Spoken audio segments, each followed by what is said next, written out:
ప్రియమైనటువంటి సహోదరి సహోదరులారా,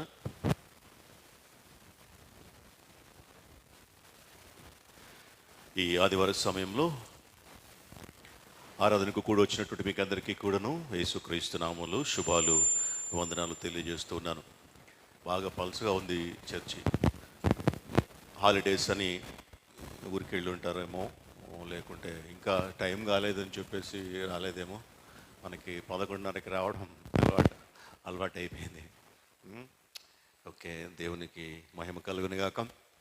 మనము ఈ సమయంలో ధ్యానం కొరకు చదువుకున్నటువంటి లేఖన భాగము లూకా సువార్త 17వ అధ్యాయము 11 నుండి 19 దాకా చదువుకున్నాం. మనము మళ్ళీ 79వ కృతజ్ఞత అర్పణల పండుగ చేసుకునడానికి సిద్ధంగా ఉన్నాం. ఈ అక్టోబర్ మాసం 2వ ఆదివారంలో, అంటే నెక్స్ట్ వీక్ మనకి కృతజ్ఞత అర్పణల పండుగ ఉంటుంది. 79 సంవత్సరంలో సుదీర్ఘమైనటువంటి ప్రయాణంలో దేవుడు మన సంఘాన్ని నడిపించి కాపాడి భద్రపరిచి మరి ఈ కృతజ్ఞత అర్పణల పండుగను జరిపించుకోవడానికి కృపనిచ్చాడు. అందును బట్టి దేవుని పరిశుద్ధ నామమునకు మహిమ కలుగును గాక. కృతజ్ఞత చెల్లించుట, కృతజ్ఞతలు చెల్లించటం అనేటువంటిది, దాన్ని మరొక రకంగా చెప్పాలంటే, మరొక మాటలో దేవుణ్ణి మహిమపరచడం. కృతజ్ఞత చెల్లించుట ద్వారా దేవుడు మహిమపరచబడతాడు. కృతజ్ఞత స్తుతి, కృతజ్ఞత అర్పణ ద్వారా దేవుడు మహిమపరచబడతాడు. ఒకడు దేవునికి కృతజ్ఞత స్తుతి అర్పించినప్పుడు దేవుడు మహిమపరచబడటం అనేటువంటిది దేవుని చిత్తం. కృతజ్ఞత చెల్లించటం ద్వారా దేవుడు మహిమపరచబడతాడు. దేవుడు మహిమపరచబడటం ఆ విధానంలో అది ఆయన చిత్తం. ఎందుకని దేవుడు చెప్పాడు వాక్యంలో, ఏమని చెప్పాడంటే, ప్రతి విషయం నందును కృతజ్ఞత స్తుతులు చెల్లించండి, అది మీ విషయంలో దేవుని చిత్తం. దేవుని చిత్తం, దేవుని చిత్తమును జరిగించినప్పుడు దేవుడు మహిమపరచబడతాడు. దేవుని చిత్తమును ఈ లోకములో మనము జరిగించినప్పుడు దేవుడు మహిమపరచబడతాడు. అంతకంటే గొప్ప విషయం ఏముంటుంది ఇంకా మనకు ఈ లోకంలో? కాబట్టి మనం ఈ లోకములో ఉండేదే దేవుని మహిమపరచడానికి. మనం ఏమి చేసినాను, భోజనము చేసినను పానము చేసినను దేవుని నామమునకు మహిమకరముగా ఉండాలి. అది దేవుని చిత్తం. కాబట్టి ఇది చాలా ప్రాముఖ్యమైనటువంటి విషయం. ఏది? కృతజ్ఞత అర్పణ అనేటువంటిది చాలా ప్రాముఖ్యమైనటువంటి విషయం. కీర్తనకారుడు 33వ కీర్తన 1వ వచనంలోనే అంటాడు. ఏమంటాడు? స్తుతి చేయుట యథార్థవంతులకు శోభస్కరము. స్తుతి చేసేటువంటి వాడు, దేవుణ్ణి స్తుతించేటువంటి వాడు, దేవునికి కృతజ్ఞతలు అర్పించేటువంటి వాడు ఎవడు అంటే యథార్థవంతుడు. యథార్థవంతులు మాత్రమే దేవునికి కృతజ్ఞత అర్పణలు స్తుతులు చెల్లిస్తారు. అది ఒక గుణలక్షణం. ఎవరికి? యథార్థవంతులకు. యథార్థవంతులకు దేవునికి కృతజ్ఞతాస్తుతి చెల్లించటం అనేటువంటిది వారి యొక్క లక్షణం. తద్వారా దేవుడు మహిమపరచబడతాడు. అందుకే దేవుడు ఏమంటాడంటే, యథార్థవంతులకు ఏ మేలు చేయక ఆయన మానడు. యథార్థవంతులంటే ఆయనకు అందుకే ఇష్టం. కాబట్టి కృతజ్ఞత అనేటువంటిది ఎంత ప్రాముఖ్యమైనటువంటి విషయం. దేవునికి కృతజ్ఞత స్తుతులు చెల్లించడం అనేటువంటిది. ఇప్పుడు కీర్తనల గ్రంథం అంతట్లో కృతజ్ఞతా స్తుతి అనేటువంటి మాట వచ్చిన చోట చెల్లించుడి, చెల్లించేదను, చెల్లించేదము అనేటువంటి వర్డ్స్ తోటి మనం చూస్తాం. కృతజ్ఞత స్తుతి, కృతజ్ఞత అర్పణ, చెల్లించుడి, చెల్లించేదము, చెల్లించవలెను అనేటువంటి మాటలు మనం చదువుతాం. మనం చిన్నప్పటి నుంచి వింటూనే ఉంటాం. కృతజ్ఞతాస్తుతులు చెల్లిస్తున్నాము అని ప్రార్థనలో కూడా చేస్తాం. అసలు ఈ చెల్లించటం ఏంది? చెల్లింపు అనేటువంటిది ఎప్పుడు వాడతాం మనము అనుదిన జీవితంలో? చెల్లించటం అనేటువంటిది ఎప్పుడు వాడతాము? ట్యాక్స్ చెల్లిస్తాం, ట్యాక్స్ చెల్లిస్తాం, అప్పు చెల్లిస్తాం. చెల్లించటం అనేటువంటిది ఏంటంటే అది మ్యాండేటరీ, తప్పనిసరిగా మనము ఇయ్యవలసినది, చెయ్యవలసినది, బాధ్యత, అది మన విధి. చెల్లించటం. ఇప్పుడు ట్యాక్స్ ఉంటారు, ట్యాక్స్ కలెక్టర్స్ వస్తారు, వారికి ట్యాక్స్ పే చెయ్యాలా, మన విధి అది. ఖచ్చితంగా ఇవ్వవలసినటువంటి సందర్భంలోనే చెల్లించుట అనేటువంటి మాటను మనము ఉపయోగిస్తాం. ఇప్పుడు కృతజ్ఞత స్తుతులు, కృతజ్ఞత అర్పణలు దేవునికి చెల్లించాలంట. చెల్లించాలి అంటే ఏంటిది అర్థం? దేవునికి కృతజ్ఞత అర్పణ స్తుతి అనేటువంటిది మనము ఇవ్వవలసినటువంటిది, మ్యాండేటరీ థింగ్ అన్నమాట. అదేదో మన మెహర్బానీ కాదు, అదేదో మనం దేవునికి ఏదో గొప్ప చేస్తున్నట్టు కాదు, మన విధి. చెల్లించటం అంటేనే అర్థం చేసుకోవాలి, అది మన విధి. దేవునికి కృతజ్ఞతాస్తుతులు చెల్లించటం మన విధి, దేవునికి అవి ఇవ్వవలసినటువంటివి. కాబట్టి మనం దేవునికి ఇవ్వవలసినటువంటివి ఇచ్చినప్పుడు దేవుడు మహిమపరచబడతాడు. మనము యథార్థవంతులముగా ఆయన దృష్టిలో మనము నిలవబడగలుగుతాము. దేవునికి ఇవ్వవలసినటువంటి ఇవ్వకపోతే యథార్థవంతులం కామనే కదా అర్థం. ట్యాక్స్ కట్టకుండా ఎగ్గొట్టేస్తే గవర్నమెంట్కి ఏంది దాని అర్థం? యథార్థవంతులు అంటారా వాళ్ళని? కాదు కదా, అనరు. దేవుని విషయంలో కూడా మరి ఎక్కువగా అంతే. దేవునికి చెందవలసినటువంటివి, దేవునికి ఇవ్వవలసినటువంటివి అవి ఆయనకు చెల్లించేసేయాలా, ఇచ్చేసేయాలా. కాబట్టి అర్పణ దేవుని మహిమపరుస్తూ ఉన్నప్పుడు, కృతజ్ఞతార్పణ దేవునిని మహిమపరుస్తూ ఉన్నప్పుడు, ఈ అర్పణ దేవునికి ఎట్లా ఇవ్వాలా అంటే, కృతజ్ఞతార్పణ భయముతో ఇచ్చేది కాదు. కృతజ్ఞతార్పణ, కృతజ్ఞతాస్తుతి ఎలా ఇవ్వాలి, ఎలా చెల్లించాలి అంటే భయముతో చేసేది కాదు కృతజ్ఞత అర్పణ చెల్లించేది. తర్వాత ఇంకా బలవంతంతో చేసేది కాదు, భయముతో కాదు, బలవంతంతో చేసేది అంతకన్నా కాదు. ఇప్పుడు మనం భయంతో ట్యాక్స్ పే చేస్తాం. ఎందుకు? ట్యాక్స్ పే చేయకపోతే మనకు సమన్లు వస్తాయని, మళ్ళీ లేనిపోని మన బ్రతుకంతా మెస్ అయిపోద్దని మనము ట్యాక్స్ పే చేస్తాం. అట్లా కాదు ఇక్కడ దేవునికి కృతజ్ఞతాస్తుతి, కృతజ్ఞత అర్పణ చెల్లించడం అంటే అట్లా కాదు.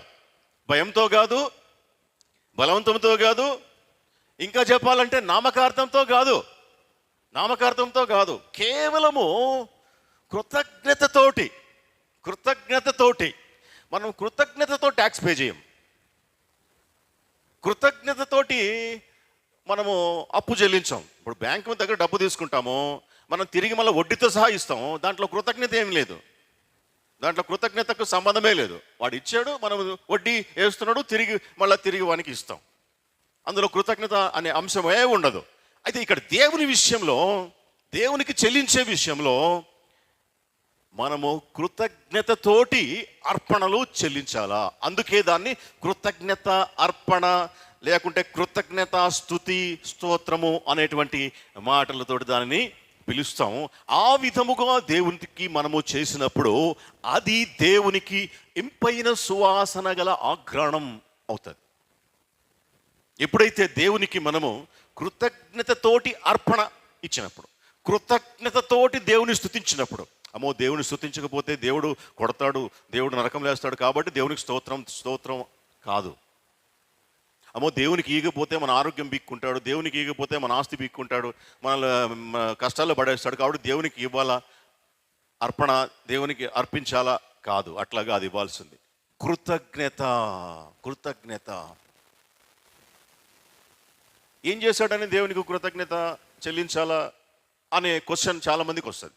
ఎందుకు? సమస్యల్లో ఉండే వాళ్ళకి ఏమి నాకు ఉరగబెట్టాడని దేవునికి కృతజ్ఞతాస్తుతులు చెల్లించాలా, ఎప్పుడు చూసినా సమస్యలతోనే ఉన్నాను అనేటువంటి ఆలోచనలో ఉండే వాళ్ళు కూడా చాలామంది ఉంటారు. కృతజ్ఞత ఎందుకు చెల్లించాలా అన్నట్లుగా మనసులో ఆరోగెంట్ థింకింగ్ ఉంటుంది కొంతమందికి. దేవుని ఎడల, దేవుని పట్ల చాలా మందికి ఉంటుంది, అది తప్పనిసరిగా ఉంటుంది. అయితే దేవుని వాక్యం చెప్పేది ఏంటంటే కృతజ్ఞతాస్తుతి చెల్లించుట దేవుని చిత్తం అని చెప్పి ముందే మనం చెప్పుకున్నాం కదా. మన ఎడల దేవునికి కృతజ్ఞతాస్తుతులు చెల్లించడం ఆయన చిత్తం, ఆయనకిష్టం. ఆయన ఇష్టాన్ని మనం నెరవేర్చేటువంటి క్రమంలో అది మంచిది కానీ చెడ్డది కానీ ప్రతి విషయమునందు అన్నాడు కదా. ప్రతి విషయం తెస్సలోనికీయులకు రాసిన పత్రిక, మొదటి తెస్సలోనికీయులకు రాసిన పత్రిక 5వ అధ్యాయం 16వ వచనం, ప్రతి విషయమునందును కృతజ్ఞతాస్తుతులు చెల్లించుడి, ఈ విధముగా చేయడం యేసుక్రీస్తునందు మీ విషయంలో దేవుని చిత్తం. దేవుని చిత్తం, అది దేవుని చిత్తం.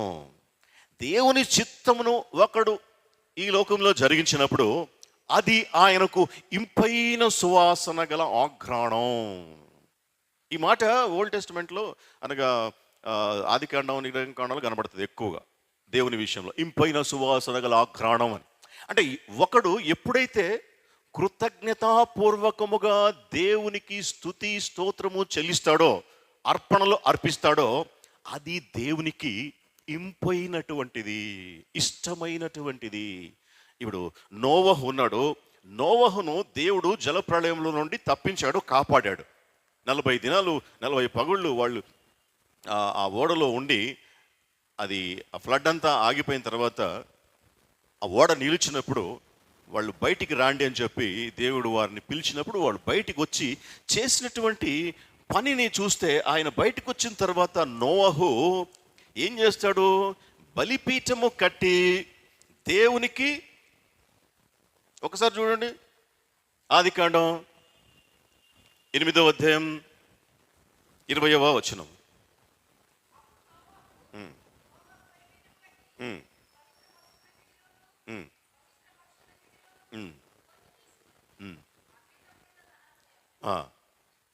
అప్పుడు యెహోవా ఇంపైన సువాసన ఆఘ్రాణించి, చాలు. నోవహు ఎందుకు ఇచ్చాడు దేవునికి బలి?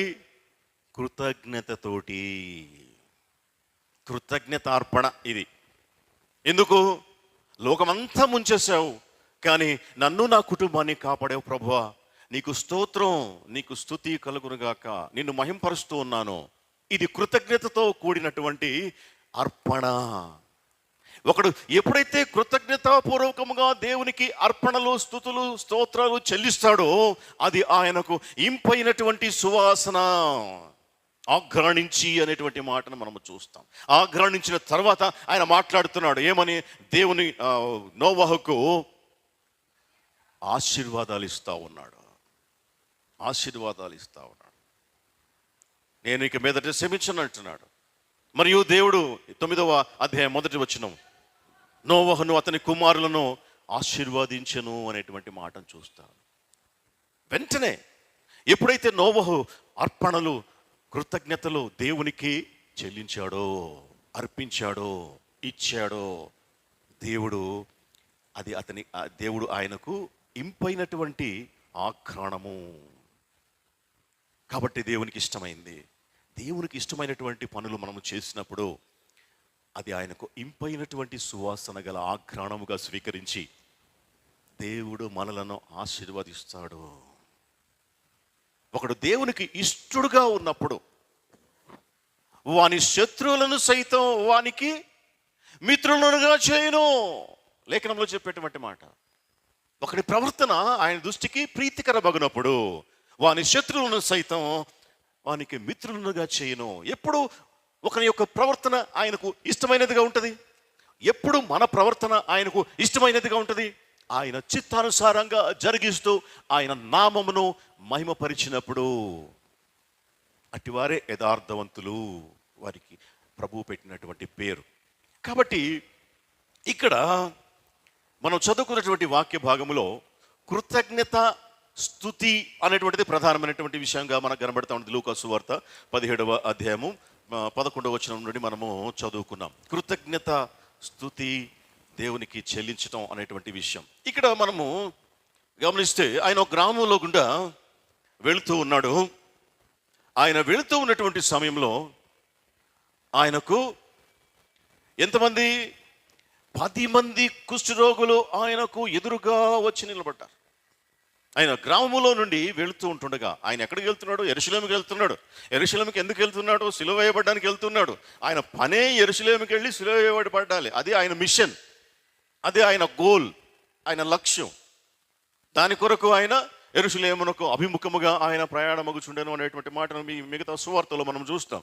కాబట్టి ఆయన యెరూషలేముకు ప్రయాణమైపోతూ ఉండగా జరిగినటువంటి సంఘటన ఇది. ఒక గ్రామంలో గుండా ఆయన పోతూ ఉంటుండగా 10 మంది కుష్ఠరోగులు వచ్చారు. ఒకరు కాదు, ఇద్దరు కాదు, 10 మంది. ఈ 10 అనేటువంటి మాట ఎందుకు 10 మందే అనేటువంటి మాటను ఇక్కడ మనము రాయించి ఉంచాడు మనకు పరిశుద్ధాత్మ దేవుడు అనే ఆలోచన చేస్తే, ఈ 10 అనేటువంటి అంకె బైబిల్ గ్రంథంలో అనేక చోట్ల మనకు కనబడుతుంది. 10 అనేటువంటి సంఖ్య. ఉదాహరణకు 10 ఆజ్ఞలు, 10 తెగుళ్ళు ఐగుప్తులో, 10 మంది కన్యకలు, 10వ భాగము. ప్రకటన గ్రంథంలో 10 కొమ్ములు, 10 మంది రాజులు. ఈ విధంగా 10 అనేటువంటి సంఖ్య బైబిల్ గ్రంథంలో మనకు కనబడుతుంది. ఏంటిది ఈ 10 అనేటువంటిది చూస్తే, 10 అనేటువంటిది సంపూర్ణతకు సాదృశ్యంగా సూచించబడినటువంటి సంఖ్యగా పండితులు అభివర్ణిస్తారు. హోల్నెస్ అన్నమాట. మొత్తం అనేటువంటి అర్థం, మొత్తం అనేటువంటి అర్థం. అంటే ఇక్కడ 10 మంది అనేటువంటి ఈ 10 అనేటువంటిది ఏం సూచిస్తుంది అంటే, ఇది డివైన్ ఆర్డర్. ఇది మొత్తము, మొత్తం అందరూ 10 మంది అనేటువంటి మాటని ఇక్కడ ఉదాహరణగా చెప్పాడు. కానీ యాక్చువల్గా ఇది అందరికీ, ఎందరికీ? లోకములో ఉన్నటువంటి మనుషులందరికీ, లోకములో ఉన్నటువంటి మనుషులందరికీ కూడాను ఇది అప్లై అవుతుంది. ఎట్లా అంటే, రోమీయులకు రాసిన పత్రిక 3వ అధ్యాయము 10, 11, 12 వచనాలు చూస్తే, రోమీయులకు రాసిన పత్రిక 3వ అధ్యాయము 10, ఇందును గూర్చి వ్రాయబడినది ఏమనగా, నీతిమంతుడు లేడు, ఒక్కడునూ లేడు, గ్రహించువాడు ఎవ్వడూ లేడు, దేవుని వెదకువాడు ఎవ్వడూ లేడు. అందరూ ఇక్కడ అందరూ త్రోవ తప్పాడు, పనికి మాలిన వారైరి, మేలు చేయవాడు లేడు, ఒక్కడైనను లేడు, ఒక్కడు కూడా లేడు. అందరూ త్రోవ తప్పున్నారు. నీతివంతుడు లేడు, ఒక్కడైనా కూడాను లేడు అని చెప్పి లేఖనము తెలియజేస్తూ ఉంది. ఎప్పుడు నీతిమంతుడు ఒక్కడు లేడు? మనుషులందరూ కూడాను నీతిమంతులు కాదు. ఎప్పుడు? క్రీస్తుకు బయట. క్రీస్తుకు బయట ఎవడు నీతిమంతుడు కాడు. అందరూ కూడాను పాపులే. మనిషి అన్నవాడు ఎవ్వడు కూడాను వానిలో నీతి, పరిశుద్ధత ఎంత మాత్రము కూడాను లేదు. అందరూ 10. అందుకే 10 మంది కుష్ఠరోగులు, హోల్నెస్, టోటల్ వరల్డ్.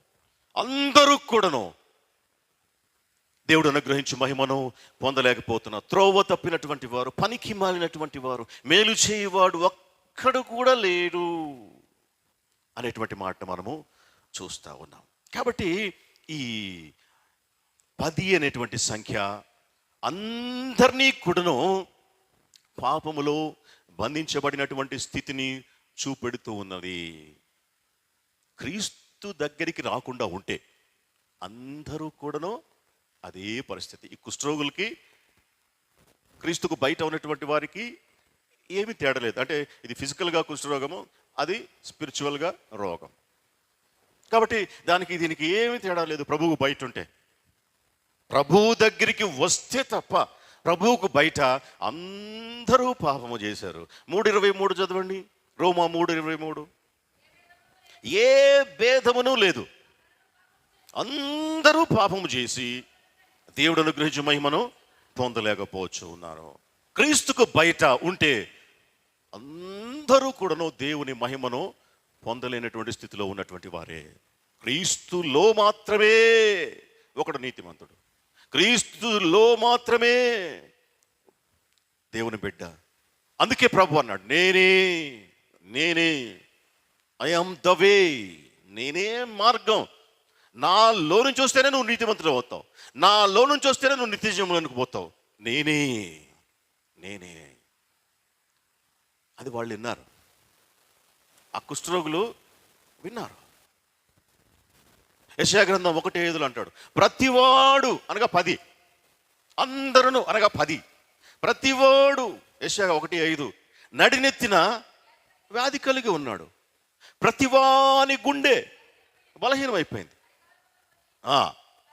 ఏమీ లేదు, అందరూ కూడాను లేదు, చాలు. కాబట్టి వారు ఆ స్థితి నుంచి బయటపడాలంటే ఏం చేయాలంటే వారు వినాలి. ఈ 10 మంది వారు ఆ స్థితిలో నుండి బయటపడాలంటే, ఈ కుష్ఠరోగం నుండి వారు విడుదల పొందాలంటే వారికి కావలసింది ఏంటంటే సువార్త. వారు విన్నారు, విన్న సమాచారం బట్టి వారు ప్రభువు దగ్గరకు వచ్చారు. ఈయన మాత్రమే మనలను బాగు చేయువాడు అని ప్రభువు దగ్గరికి వచ్చారు. ఎట్లా వచ్చారు? వినుట ద్వారా, వాక్యమును వినుట ద్వారా. అందుకే సంఘంలో ఆరాధనలో వాక్యం, బైబిల్ స్టడీలో వాక్యం, మిడ్ వీక్ ప్రేయర్స్లో వాక్యం, ప్రతి చోట వాక్యం. ఎందుకు వాక్యం అంటే, వాక్యం వినుట ద్వారానే ఒకడు ప్రభువు యొద్దకు రాగలుగుతాడు. అది వాక్యం లేకుంటే ప్రభు దగ్గరికి రావడం ఉండదు. వాక్యము విని వారు ప్రభు దగ్గరికి వచ్చి వారు నిలబడ్డారు, ఆయనకు ఎదురుగా నిలబడ్డారు. ఆయన మాత్రమే స్వస్థపరచగలడు అని చెప్పేసి వారు విన్నటువంటి ఏంటిది సమాచారం? సువార్త సమాచారం. వారు విన్నటువంటి వార్త సువార్త. వారు సువార్త విన్న తర్వాత వారికి భయము కలగలేదు, వారికి సిగ్గు కలగలేదు, వారు ఇతరులు ఏమనుకుంటారో అనేటువంటి ఆ ధ్యాస లేదు. ఎందుకంటే కుష్ఠరోగులు ఇట్లా ఊళ్ళలోకి ఆ రోజుల్లో వచ్చే పరిస్థితి లేదు. అట దారిలోకి వచ్చి అందరు నడుస్తూ ఉంటే వాళ్ళ మధ్యలోకి ఎదురుగా వచ్చేటువంటి పరిస్థితి లేదు. వాళ్ళు చాలా కట్టడలు ఉన్నాయి కుష్ఠరోగులకి, మనకు తెలుసు, చాలాసార్లు మనం మాట్లాడుకున్నాం. అయితే వారు విన్నటువంటి వార్త, సువార్త వారికి ధైర్యాన్ని ఇచ్చింది, వారికి నమ్మకాన్ని ఇచ్చింది. అందుకే వారు ధైర్యంగా ప్రభు దగ్గరికి వచ్చాడు. రోమిలకు రాసిన పత్రిక 1:16 అంటాడు పౌలు. రోమా 1:16 ఏమంటాడు? సువార్త అనేది నమ్ము ప్రతివానికి. ఏంది సువార్త? యేసును గురించిన వార్త, సిలువను గురించిన వార్త. ఈ సువార్త, ఈ వాక్యము అనేటువంటిది నమ్మితే నమ్మిన ప్రతి వానిని రక్షించుటకు అది ఏంటంట? దేవుని శక్తి. అది సంగతి. వారు విన్నటువంటి ఆ న్యూస్లో ఏమున్నది?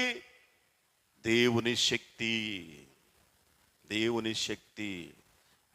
ఈ బైబిల్లో వ్రాయబడినటువంటి వాక్యములో ఏమున్నది? దేవుని శక్తి. మనుషుల శక్తి కాదు, ఈ లోకంలో ఉన్నటువంటి శక్తులు కాదు, ఆకాశ మండలం ఉన్న శక్తులు కాదు. వీటన్నిటినీ సృష్టించినటువంటి వాని శక్తి మనకిచ్చాడు ఒక ధారలాగా వాక్య రూపంలో. అది విన్నప్పుడు ఆయన శక్తి మనల్ని బలపరుస్తుంది. దేవుని యొక్క శక్తి మనలను నింపుతుంది. ఆ శక్తి వారు విని పొందుకొని ప్రభు అయితేనే మనల్ని స్వస్థపరచగలడు, ప్రభు అయితే మనల్ని బాగు చేయగలడు, ఇక ఎవ్వరూ మనల్ని బాగు చేయలేరు అనేటువంటి కన్క్లూషన్కి వారు రాగలిగారు. అంటే వారు విన్నటువంటి దేవుని వాక్యములో ఉన్నటువంటి శక్తి. అందుకే దేవుని వాక్యం వినాలా, చదవాలా, ఆ శక్తిని మనము పుణికిపుచ్చుకోవాలా.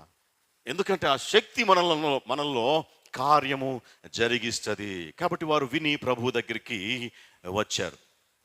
ఇంకా రోమా 3:24 ఏమంటాడు?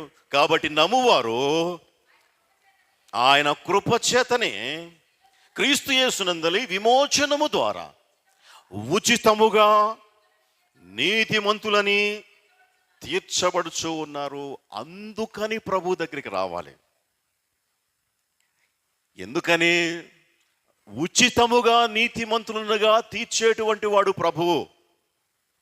అందుకే ఏ పాపము చేసినటువంటి వారైనా ప్రభు దగ్గరికి వచ్చి శరణు కోరితే ఆయన వారిని ఉచితముగా తీర్చేటువంటి వారు.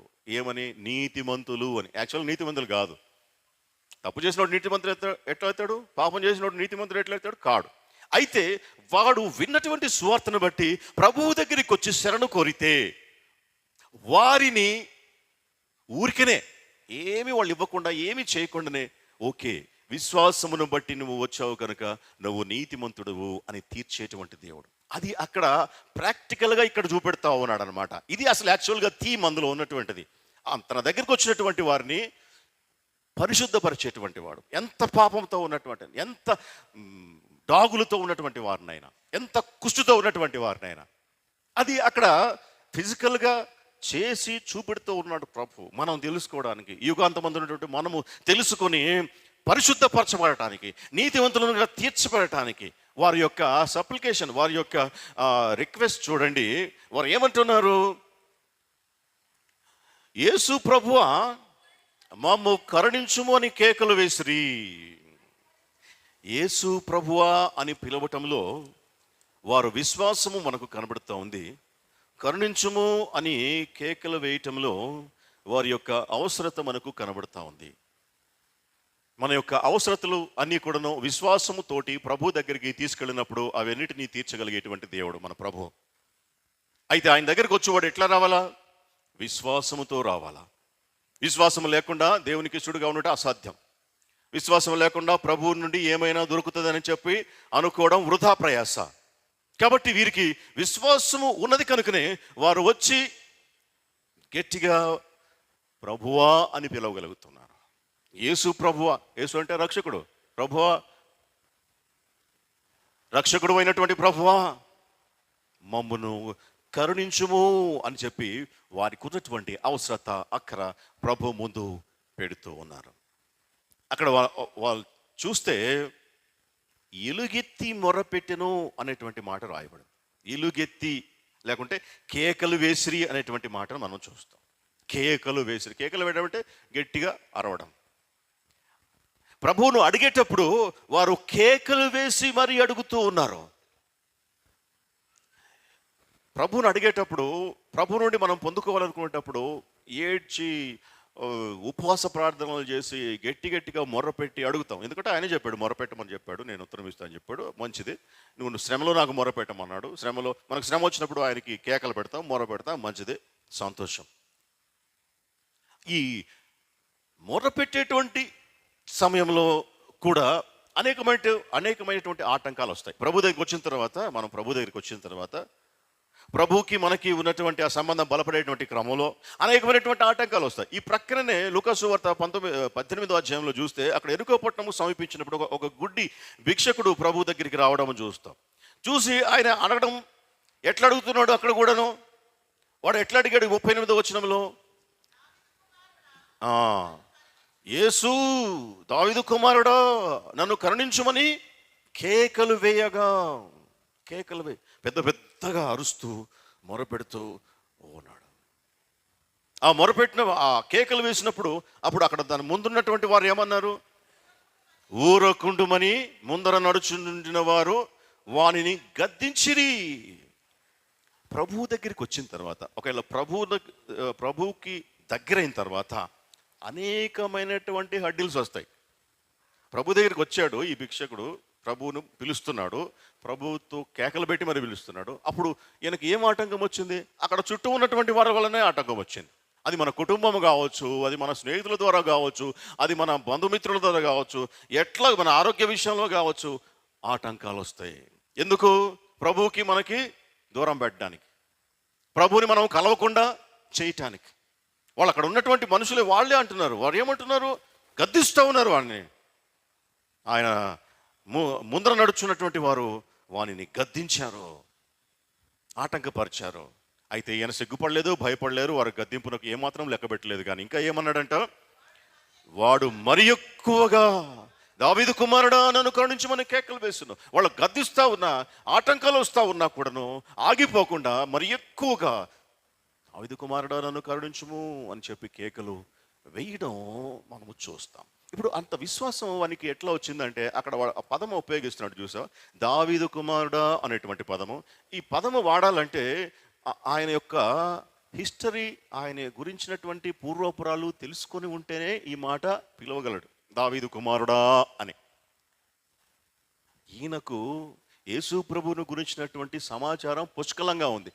ఆయనకున్నటువంటి ఆ సమాచారం ఆ గుడ్డి భిక్షకునికి ధైర్యాన్ని ఇచ్చింది. ఎంత ధైర్యం అంటే, వారు అడ్డుపడుతున్నా కూడాను, ఊరుకుండని గద్దిస్తున్నా కూడాను వాడు ఊరకుండకపోగా మరి ఎక్కువగా బిగ్గరగా, ప్రభువా దావీదు కుమారుడు నన్ను కరుణించమని కేకలు వేసేంత ధైర్యాన్ని ఇచ్చింది యేసు ప్రభువును గురించినటువంటి సమాచారం. ప్రభువును గురించినటువంటి వార్త, శక్తినిచ్చేటువంటి వార్త, ధైర్యాన్ని ఇచ్చేటువంటి వార్త. ఆటంకాలు వస్తాయి మనల్ని ఆపటానికి, అయితే ఏ ఆటంకము మనల్ని ఆపటకు వీలు లేదు. కానీ వాడు మరి ఎక్కువగా కేకలు పెట్టడం మనము చూస్తాం. మన ప్రార్థనా జీవితంలో కూడాను మనము ఆటంకాలు వస్తాయి. ప్రభువును మనము మొరపెట్టేటప్పుడు అనేకమైనటువంటి ఆటంకాలు వస్తాయి. అయితే ఏ ఆటంకము కూడాను ప్రభువు నుండి మనల్ని దూరపరచనివ్వకుండా మనం చూసుకోవాలా. ఈ గుడ్డి భిక్షకునిలాగా ఇంకా ఇంకా అరుస్తున్నాడు. వచ్చినటువంటి సమస్యను బట్టి వాడు ఆగిపోలేదు, ప్రభువుని కలవకుండా ఆగిపోలేదు. ఎప్పుడు దాకా పిలిచాడు ప్రభువుని ఆ వ్యక్తి, ఆ భిక్షకుడు? ప్రభువు ఆగేంత దాకా పిలిచాడు. అంతటి యేసు నిలిచి అనేటువంటి మాట మనం చూస్తాం. అంతటి యేసు నిలబడేదాకా పిలిచాడు. అదే కదా విశ్వాసం అంటే.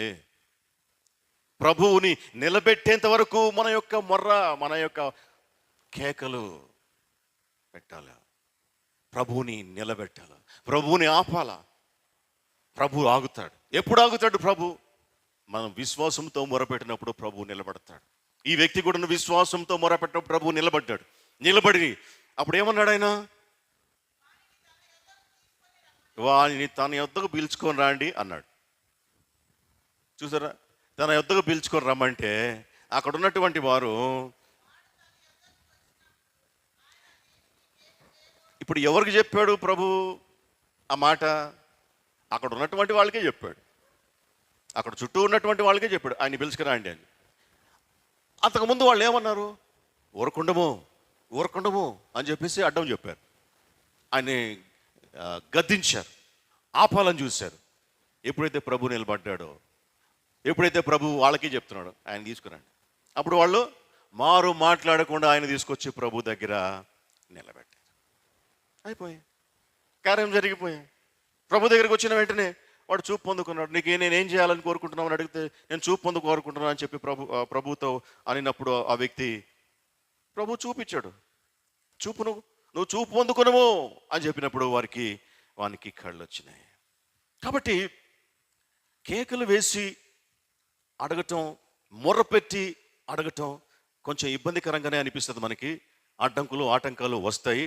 అయినప్పటికీ కూడా మనము ఆగకూడదు.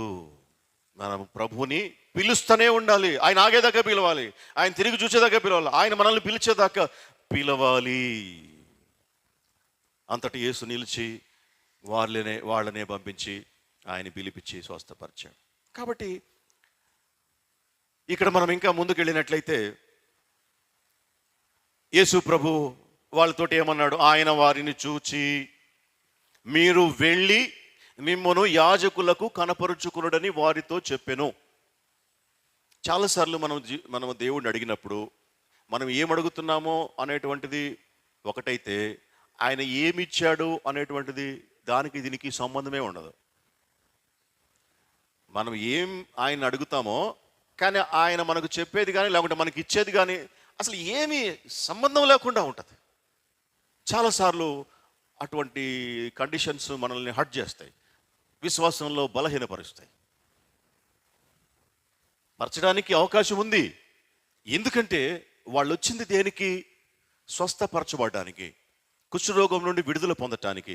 యేసు ప్రభు ఈ కార్యం చేయగలడు అని చెప్పి నమ్మి వారు ప్రభు దగ్గరికి వచ్చారు. కానీ ప్రభు వారితోటి ఏమంటున్నాడు? నిన్ను స్వస్థపరుస్తున్నా అనలే. ఇంతకుముందు ఇంకో కుష్ఠరోగిని ఆయన ముట్టి బాగుపరిచినట్లుగా ఉంది, అట్లా కూడా చేయలే. అసలు ఆయన వాళ్ళను స్వస్థపరిచినట్లుగా లేదు. ఏం చెప్తున్నాడు ప్రభు? మీరు వెళ్ళి యాజకునికి ఎందుకు యాజకునికి కనపరుచుకోవాలంటే ఆ రోజుల్లో ఎవరైనా చర్మ వ్యాధులు, కుష్టు వ్యాధులు ఇట్లాంటివి ఉన్నప్పుడు ఒకవేళ అది కుష్టు కాదు, అది ఇంకా లేకుంటే అది కుష్టుకు పోయిందో లేకుంటే బాగైండు, పర్లేదు, ఇతను తిరిగి మన సమాజంలో తిరగొచ్చు, మనుషుల్లో ఉండొచ్చు అని సర్టిఫై చేసేది ఎవరంటే యాజకుడు చేస్తాడు. దేవాలయంలో ప్రధాన యాజకులు చేస్తారు ఆ పని. యాజకుల దగ్గర సర్టిఫికేట్ తీసుకుంటేనే వాళ్ళు తిరిగి మనుషుల్లోకి, కుటుంబంలోనికి రావడానికి అవకాశం ఉంటుంది. లేకుంటే వాళ్ళు యాజకుడి దగ్గర సర్టిఫికేట్ తీసుకోకపోతే వాళ్ళు రావడానికి లేదు. ఇప్పుడు యేసు ప్రభు చెప్తున్నాడు, పోయి యాజకుడి దగ్గర పోయి మిమ్మల్ని మీరు కనపరుచుకోండి అంటున్నాడు. ఇదేంది ప్రభువా, మేము కుష్ఠరోగంతో నీ దగ్గరికి వచ్చి బాగు చేయమని అడిగితే నువ్వు బాగు చేయకుండా మానేసి నువ్వు అక్కడ పోయి కనపరుచుకోండి అంటున్నావు.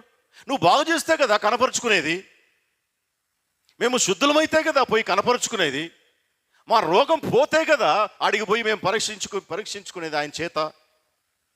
ఇప్పుడు ఈ పుండ్లతోటి, ఈ రోగంతో ప్రధాన యాజకుడి దగ్గరికి పోతే మమ్మల్ని బతకనిస్తాడా? అక్కడ ఉండేటువంటి వాళ్ళు బంట్రోతులు అసలు రానిస్తారా? దూరం నుంచి చూసి తరిమేస్తారు. ఇంకా మేము ఏం కనపరుచుకోవాలా, ఆయనకి ఏం పరీక్షించుకోవాలా? ముందు బాగా చెయ్యయ్యా మమ్మల్ని అని అడగాలి కదా. అదే కదా యాక్చువల్గా మనమైతే అడుగుతాం. మమ్మల్ని నువ్వు బాగు చేయకుండా, స్వస్థపరచకుండా మేము ఏం పోయి పరీక్షించుకోవాలి ఆయన దగ్గరికి పోయేసి, ప్రధాన యాజకుడి దగ్గరికి పోయేసి. కానీ వీళ్ళు అట్లా ఏం మాట్లాడలే, ఏం అడగలే. మీరు పోయి వాళ్ళకి కనపరుచుకోండి అని వారితో చెప్పాను, అంతే. వారు వెళ్ళుచుండగా అదన్నమాట. మనము విశ్వాసం ఉంటే అని చెప్పుకున్నాం కదా ఇంతదాకా. విశ్వాసం ఉంటే ఒక వ్యక్తికి విధేయత వస్తుంది. విశ్వాసం లేని విధేయత, లేకుంటే విధేయత లేని విశ్వాసం పనికిరాదు. విశ్వాసం అంటూ ఉంటే, ఒకవేళ ఉంటే, నిజంగా విశ్వాసం ఉంటే విధేయత కూడా కలిసే ఉంటుంది అందులో. యేసు ప్రభు మీద వీరికి విశ్వాసం ఉంది, ఆయన చెప్పిన పని చెప్పినట్లుగా చేస్తున్నారు. బాగు చేయకుండా నువ్వు పోయి టెస్టింగ్కి పో అంటే ఎట్లా? 2వ రాజుల గ్రంథంలో కూడా నయమాన్ అనేటువంటి ఒక సైన్యాధ్యక్షుడు కూడా అట్లాగే. ఏంది ఆయన కూడా కుష్ఠరోగం. ఎలీషా దగ్గరికి పంపబడ్డాడు. ఎలీషా ఇశ్రాయేల్ దేశంలో ఉంటే ఎలీషా దగ్గర వచ్చాడు, సిరియా దేశం నుండి. ఆయన రావడం ఎట్లొచ్చాడు? మంది మార్పులంతో వచ్చాడు, గుర్రాలు వేసుకొని వచ్చాడు. అక్కడ నుంచి సిరియా రాజు చేత ఒక రెఫరల్ లెటర్ తీసుకొని వచ్చాడు. ఆ లెటర్ తీసుకుపోయి అంటే ఆయన ఉన్నటువంటి రాజదర్పం అంతా ఆయనకు వచ్చి ఎలీషా ముందు నిలబడ్డాడు గుర్రం దిక్కుండా. ఎలీషా దగ్గరికి ఆయన దాసుడిని, ఆయన సైనికుడిని పంపించాడు. సరే, ఎలీషా ఏమన్నాడంటే, ఆయన బయటికి రాలే, ఎలీషా బయటికి రాలే. నువ్వు తగ్గించుకుంటే దేవుని దగ్గరికి వచ్చి దేవుడు నీకు కావాల్సింది, నువ్వు గుర్రం మీద కూర్చొని బయట ఆ దాసుడిని పంపించి, సరే ఆయన కూడా బయటికి రాలే ఎలీషా. సరే వెళ్ళేసి ఆయన యోర్దాను నదిలో 7 సార్లు మునగమని చెప్పు అని అన్నాడు. ఆ మాట వచ్చి చెప్పేటప్పటికి ఈయనకు చాలా కోపం వచ్చింది. ఇదేంది ఆయన వచ్చి నా దగ్గరికి వచ్చి నాకేదన్నా చేసి నా పుళ్ళ మీద చేయి పెట్టి చెయ్యి ఆడించి అట్లని ఏదో ఒకటి చేస్తాడని చెప్పేసి నేను ఎక్స్పెక్ట్ చేశాను. కానీ ఆయన అసలు రాకుండా బయటికి, ఆయన లోపలనే ఉండి పోయేసి యోర్దాను నదిలో 7 సార్లు మునగమంటాడు. ఏంది దానికి దీనికి సంబంధం? యోర్దాను నదిలో నేను మునగడం ఏంది? నాకున్న జబ్బేంది నువ్వు నదిలో మునగడం అని చెప్పడం ఏంది? ఏమైనా సంబంధం ఉందా? వీళ్ళు కూడా అంతే కదా, మా కుష్ఠరోగం ఏంది, అది బాగు చేయని వస్తే పోయి నువ్వు యాజకుడు కనపరుచుకోమని చెప్పడం ఏంది కదా. ఆయన చాలా కోప్పడి వెళ్ళిపోతున్నాడు నయమాన్. వెళ్ళిపోతే మళ్ళా వాళ్ళ సైనికుల్లో ఒకడు, ఎందుకు ఇంత దూరం వచ్చాం మనము, ఏదో ఆయన చేయమన్నాడు చేస్తే పోలేదా అని చెప్పినప్పుడు, ఆ విధంగా చేస్తే 7 సార్లు పోయి మునిగితే అప్పుడు ఆయన రోగం పోయింది. చూసారా, మనము అనుకున్నట్లుగా దేవుని కార్యాలు ఉండవు అనేటువంటి దానికి ఇది ఒక ఉదాహరణ. మనము ఎక్స్పెక్ట్ చేస్తాం, ఎందుకంటే మనకు ఫ్రీ విల్ ఉంది కాబట్టి మనం ఏదేదో అనుకుంటాం. ఇట్లా ఉండాలనుకుంటాం, అట్లా ఉండాలనుకుంటాం. ఈయన కూడా అనుకున్నాడు. ఏమని? ఆయన బయటకు వచ్చి నా పుండ్ల మీద చేయి పెట్టి సరదీసి నూనె రాసి పోగొడతాడేమో అనుకున్నాడు. ఏం కాల, అసలు బయటికి రాల. దేవుని కార్యాలు మన జీవితాల్లో మనం ఎక్స్పెక్ట్ చేసే విధంగా ఉండవు, అసలు ఉండవు. మనం ఏదైతే ఎక్స్పెక్ట్ చేస్తామో అట్లా కాదు. దేవుడు కార్యం చేస్తాడు, అది తప్ప, అది గ్యారంటీ. దేవుడు మన జీవితంలో కార్యం చేస్తాడు, కానీ మనము ఊహించే విధంగా ఆయన కార్యాలు చేయడు. ఎందుకంటే మన స్టాండర్డ్స్ వేరు, ఆయన స్టాండర్డ్స్ వేరు. మన ఆలోచన విధానం వేరు, ఆయన ఆలోచన విధానం వేరు. మనలాగా ఆలోచించడానికి ఆయన నరుడు కాదు. ఆయనకు మనకు చాలా వ్యత్యాసం ఉంటుంది. కాబట్టి వీళ్ళు, ఈ 10 మంది కుష్ఠరోగులు, వాళ్ళు ఎక్స్పెక్ట్ చేసే విధంగా కార్యమేమీ అక్కడ జరగలే. కానీ ప్రభువు చెప్పింది ఏంటంటే, పో యాజకుడి దగ్గరికి పో. ఇక్కడ కూడాను నయమానుకు చెప్పింది ఏంటంటే, నువ్వు వెళ్ళు 7 సార్లు మునగు. ఆ పని చేసినప్పుడు ఆయన కుష్ఠరోగం పోయింది. వీళ్ళు కూడాను ఆ యేసు ప్రభు ఆ మాట చెప్పగానే ఆ మాట ప్రకారము చేయటానికి వాళ్ళు కదిరాలు చూసారా ఆ 10 మంది యాజకుడి దగ్గరికి. అప్పుడే వాళ్లకు స్వస్థత వచ్చేసింది. అక్కడ రాయబడి ఉన్నటువంటి మాట అదే కదా, వారు పోచుండగానే శుద్ధులైరి, వారు వెళ్ళుచుండగా శుద్ధులైరి. వాళ్ళు పూర్తిగా పోలే, పోకుండా అంటే ఇంకా పూర్తిగా యాజకుడి దగ్గరికి పోవటానికి ముందు కదిలారు, కొంచెం దూరం పోయినారేమో, వారు రోగం పోయింది. అక్కడ మనం అర్థం చేసుకోవాల్సింది ఏంది? విధేయత. దేవుని మాటకు విధేయత చూపించినప్పుడు కార్యాలు జరుగుతాయి, అద్భుతాలు జరుగుతాయి. విధేయత లేనటువంటి జీవితం ఎప్పటికీ కూడాను దేవుని నుండి మనము ఏమీ పొందుకోలేము. విధేయత. ఇప్పుడు గబాల్న వారికి ఉన్నటువంటి కుష్ఠరోగం పోయింది. పోగానే వారిలో ఒకడు తనకు స్వస్థత కలుగుట చూచి గొప్ప శబ్దముతో దేవుని మహిమపరచుచు తిరిగి వచ్చి ఆయనకు కృతజ్ఞతాస్తుతులు చెల్లించుచు ఆయన పాదముల యొద్ద సాగిలపడెను. వారిలో ఒక్కడు మాత్రమే వెనక్కొచ్చాడు. దేనికి? కృతజ్ఞతాస్తుతులు చెల్లించటానికి. ఇది చాలా ప్రాముఖ్యమైనటువంటి విషయం అని ముందే మనం చెప్పుకున్నాం. కృతజ్ఞతాస్తుతి చెల్లించటం అనేటువంటిది దేవునికి ఇష్టమైనటువంటి కార్యం. కృతజ్ఞత చెల్లించటానికి వెనకకొచ్చాడు. కాబట్టి వీళ్లకు విశ్వాసం ఉన్నది. ఆ విశ్వాసం ఏం చేసిందంటే, మనకు విశ్వాసంకి డెఫినేషన్ ఏంది? హెబ్రీ 11:1 విశ్వాసం అనగా నిరీక్షింపబడి వాటి యొక్క నిజస్వరూపము.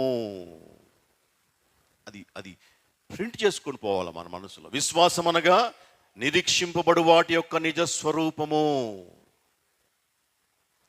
వీళ్ళు ఏం నిరీక్షిస్తున్నారు? ఈ 10 మంది వాళ్ళు బాగా కావడానికి నిరీక్షిస్తూ ఉన్నారు. వాళ్ళు బాగా కావాలి, స్వస్థపడాలని వాళ్ళు నిరీక్షిస్తున్నారు. వారి విశ్వాసము, వారు ఆల్రెడీ స్వస్థత పొందినట్లుగా వారు భావించబట్టే వారు అక్కడి నుంచి ముందుకు కదిలారు కదా, అంతే కదా. లేకుంటే వారు ముందుకు కదలరు. మేము ఆల్రెడీ దేవుడు మాకు మాట ఇచ్చాడు, ఆయన మాట ఇచ్చి నెరవేర్చేటువంటి వాడు, ఆయన వాగ్దానములు చేసి నెరవేర్చేటువంటి దేవుడు అని నమ్మి విశ్వసించి వారు ముందుకు కదలబట్టి వారు బాగుపడ్డారు. విశ్వాసం అంటే అదే. విశ్వాసం అనగా నిరీక్షింపబడు వాటి యొక్క నిజస్వరూపము. మేము బాగున్నాము, బాగా అవుతాము. ఆల్రెడీ వారు బాగైనట్టుగా వారి మనసుల్లో ఆ పిక్చర్ వారు పొందుకొని వారు ముందుకు కదిలారు. అందుకే యేసుప్రభు ఒక మాట అంటాడు మార్కు సువార్త 11:24. మార్కు సువార్త 11:24 దేవుణ్ణి అడిగేటువంటి పద్ధతి గురించి ప్రభువు చెబుతూ, ప్రార్థించేటువంటి పద్ధతి గురించి ప్రభువు చెబుతూ, ప్రార్థన చేయనప్పుడు మీరు అడుగుచున్న వాటిని ఎల్లను పొందియున్నామని నమ్ముడి, అప్పుడు అవి మీకు కలుగును. మీరు ప్రార్థన చేయనప్పుడల్లా ఏమని నమ్మాలంట? మనము అడిగినటువంటివి పొంది ఉన్నాము. అంటే మనము ఎక్స్పెక్ట్ చేసే విధానంలో కాదు అది. మనము ఊహించు వాటన్నిటికంటేను, అడుగు వాటన్నిటికంటేను అత్యధికముగా ఇచ్చేటువంటి దేవుడు అని ఆయనకు పేరు. నీ ఊహించే విధంగా, అడిగే విధంగా కాదు దేవుడు, దానికంటే ఉన్నతంగా ఇచ్చేటువంటి వాడు. కాబట్టి వారు స్వస్థత పొందుకున్నారు. వారు నమ్మారు. మేము ప్రభు మాట ఇచ్చాడు, మేము మాకు అయిపోయింది అని చెప్పేసి వారు వెళ్తూ ఉండగా వాళ్ళు స్వస్థత పడ్డారు. ఒకడు మాత్రమే తిరిగి వచ్చాడు, వెనకకి వచ్చాడు. చూడండి, ఇప్పుడు కరుణించుము అని కేకలు వేసినప్పుడేమో అందరూ కేకలు పెట్టారు. దావీదు కుమారుడా కరుణించుము అని కేకలు పెట్టినప్పుడేమో అందరూ కేకలు పెట్టారు. ఇప్పుడు తిరిగి బాగైన తర్వాత వాళ్ళు కృతజ్ఞతలు కూడా ఎట్లా చెప్పాలి? మరి అంతే స్ట్రాంగ్గా చెప్పాలి కదా. కేకలు ఎంత వేశారో అయ్యా బాగు చేయి, అయ్యా బాగు చేయి అని చెప్పి, కరుణించుము అని చెప్పి ఎట్లా కేకలు పెట్టారో బాగైన తర్వాత కూడాను అంతకంటే ఎక్కువగా కేకలు పెట్టి ప్రభువుని స్తుతించాల. అంతే కదా ఎవరైనా అనుకునేది. వాడు ఒక్కడు వచ్చి చేశాడు. ఏమన్నాడు? గొప్ప శబ్దముతో దేవుని మహిమపరచుచు, గొప్ప శబ్దముతో దేవుని మహిమపరచుచు.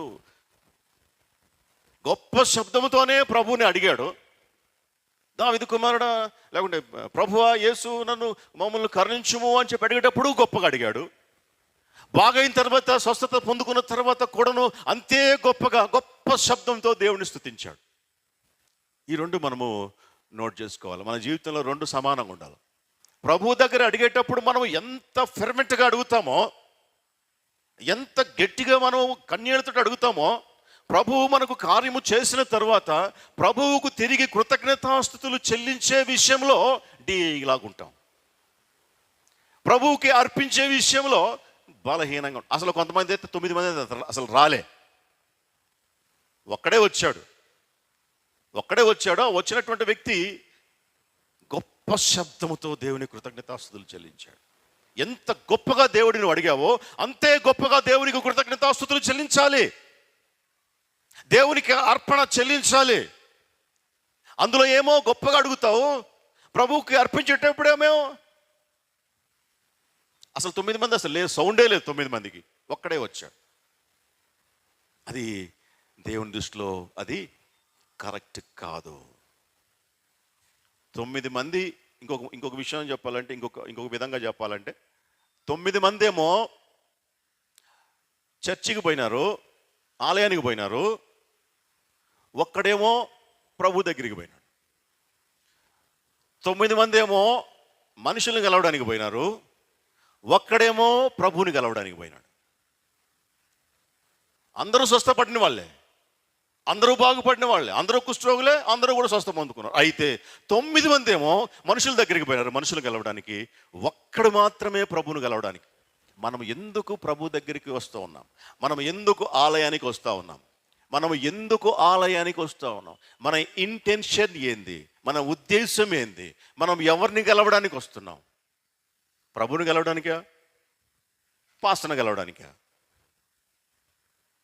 మనుషులను కలవడానికి ఎప్పుడూ కూడాను మనము ఆలయానికి రావాల్సిన లేదు. ఈ రోజుల్లో అంతా కూడాను మనుషుల మీద డిపెండ్ అయిపోయేసి ఆధారపడి ఉండేటువంటి ఆత్మీయ జీవితాలు కట్టబడతా ఉన్నాయి. మనుషుల బోధల మీద ఆధారపడి జీవించి కట్టబడేటువంటి ఆత్మీయ జీవితాలు అవుతున్నాయి. మనిషిని బట్టి ఆత్మీయ జీవితం ఉండకూడదు. మనిషి ఈరోజు ఒక రకంగా ఉంటాడు, రేపు పరిస్థితులను బట్టి వాని అభిప్రాయాలు మారుతాయి, వాని ఆలోచనలు మారుతాయి, వాడు మారుతాడు. మనిషి యొక్క తత్వమే అంత. మనిషి మీద డిపెండ్ అయ్యి మన విశ్వాసం ఉంటే మనం ఎప్పుడైనా అఫెండ్ కావాల్సిందే. అందుకే ఆలయానికి వచ్చేటప్పుడు మనుషుల కోసం రావద్దు, కేవలం ప్రభువు కోసమే రావాలి. ప్రభువు మాట్లాడతాడు అనేటువంటి ఆ ఆలోచనతోనే రావాలి. ప్రభువుని కలుసుకోవాలి, ఆయన వాక్కును మనము ధ్యానించాలి, వినాలి అనేటువంటి ఉద్దేశంతో రావాలి. మనుషుల కోసం, మనుషులను కలుసుకోవడం కోసం మనుషుల మెప్పు కోసం, మనుషుల బోధల కోసం కానే కాదు, రాకూడదు. అది మనం నేర్చుకోవాల్సినటువంటి పాఠం. కృతజ్ఞత గొప్పగా ఉండాలి. గొప్ప శబ్దంతో కృతజ్ఞత చెల్లించాడు, ప్రభువుని స్తుతించాడు, ఆయన ముందు సాగిలపడ్డాడు.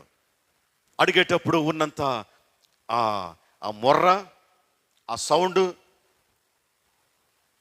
మనం పొందుకున్న తర్వాత ఉండదు. చాలాసార్లు నేను సాక్ష్యం చెప్తా అంటారు, కానీ చెప్పరు. కార్యం జరిగిపోతే బాగవుతారు, మంచిగా అవుతారు, దేవుడు కార్యం చేస్తాడు, ఆరోగ్యమో ఏదో బాగవుతుంది, మంచిగా అవుతారు. సాక్ష్యం చెప్పమంటే ఇక లేనిపోని భయం. మరి మరి అప్పుడేమైపోయింది? దేవుడా దేవుడా అని కేకలు పెట్టినప్పుడు ఏమైంది ఆ భయం? అప్పుడేమో కేకలు పెడతావు, దేవుడు ఆ కేకలు విని స్వస్థపరిచి బాగు చేసి నిన్ను దర్శించి బాగైన తర్వాత అసలు ఏమి సౌండే లేదు. అటే ఇంక ఇటు వచ్చేదే లేదు, వెళ్ళిపోయింది. 9 మంది వెళ్ళిపోయాను. కృతజ్ఞత కలిగి జీవించడం అనేటువంటిది దేవునికి ఇష్టమైనటువంటి కార్యం. అందుకే ప్రభు అన్నాడు, మనము పనిచేసి మనము బాగుపడింది ఎంతమంది? 10 మంది. మరి ఒక్కడే వచ్చాడేంది?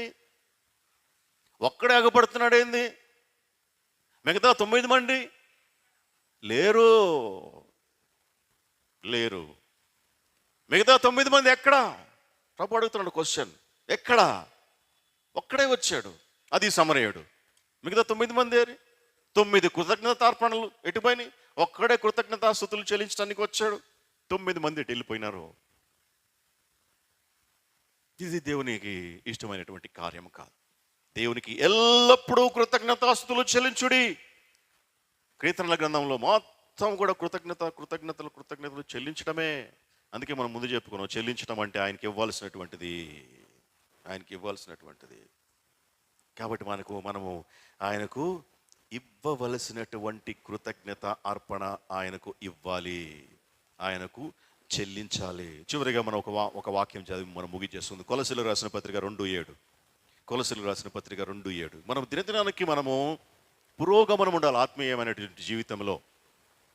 దినదినమునకు మనము పెరుగుతూ ఉండాలి ఆత్మీయమైనటువంటి జీవితంలో.